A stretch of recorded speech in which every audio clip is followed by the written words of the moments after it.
কি কিছুই রান্না করতে মন চাচ্ছে না, এই প্রতিদিন রান্না করতে করতে একদমই ঝামেলা লেগে যায়। কি রান্না করি কি রান্না করি, তখন কিন্তু এই রেসিপিটা একদম রান্না করে নিতে পারেন।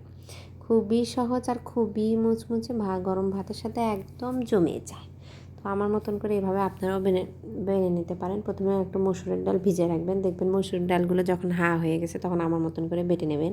এখানে আমি মসুরের ডালগুলো বেটে নিয়েছি, কাঁচামরিচ কুচি দিয়েছি, তারপর পেঁয়াজ কুচি, ধনেপাতা কুচি, ধনিয়া গুঁড়া, হলুদ, লবণ। এখানে আমি আলাদাভাবে পেস্ট কোনো আদা রসুনের পেস্ট বা গরম মশলা ইউজ করিনি। এই আসলে সহজ কিছু উপকরণ দিয়ে এটা বানানো যায়। তো সব কিছু হাতের সাহায্যে খুব ডলে ডলে মেখে নিলাম।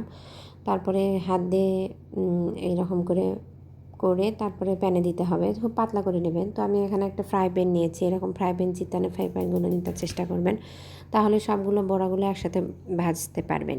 আর যদি আপনি কড়াই নেন তাহলে কড়াইয়ে জায়গা ছোট, সেখানে এতগুলো একসাথে ভাজতে পারবেন না, এটা সময় খুব তাড়াতাড়ি হয়। আর কড়াই দিলে একটু একটু করে ভাজতে করতে হবে। তো আমি সবগুলো একসাথে দিয়ে দিয়েছি। একসাথে দিয়ে দেওয়ার পরে এগুলো হালকা হালকা প্রথমে তেলটা হিট করে নিয়েছি খুব হাই হিটে, তারপরে অল্প আছে সবগুলো লাল লাল করে ভেজে নিয়েছি।